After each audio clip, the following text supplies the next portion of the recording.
Not every trip comes with a price you can put on a booking page. Some depend on group size, some on travel dates, some on exactly what the traveler wants included, and a standard booking widget just wasn't built for that. That's what the Price on Request add-on is for. Instead of a checkout widget, travelers see a clean card with your trip highlights, a starting price if you want to show one, and a single button to get in touch so you can start the conversation before any price is locked in. In this video, I'll walk you through how to set it all up. Let's get started. Before we begin, make sure you have the Price on Request add-on installed and activated on your website. Once that's ready, let's jump in. From your WordPress dashboard, go to Trips and open the trip you want to configure. Inside the trip editor, click on Date and Price from the left menu. You'll see several tabs across the top. Go ahead and click on Price on Request. Now, enable the Offer Price on Request toggle. Once you do, the standard booking flow date selection, traveler count, and checkout is hidden for this trip. This is a per-trip setting, not site-wide. Travelers won't see a booking widget at all. Instead, they'll see the contact-driven card you're about to configure. Once enabled, the fields below become active. Let's go through each one. Section Title.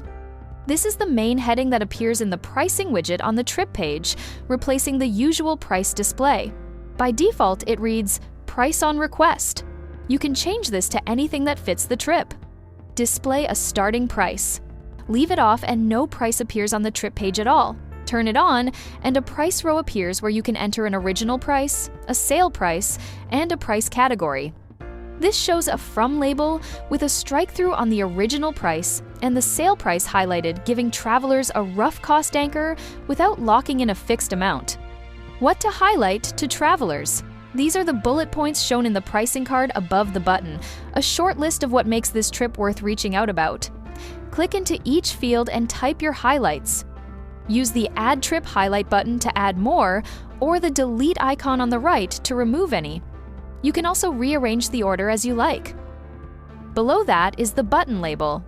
This is the text that appears on the button travelers see in the pricing card. The default is Request a Custom Quote, and you can leave it as is or change it to whatever fits your trip best. Finally, choose what the button should do when clicked. You have three options. Open Inquiry Form.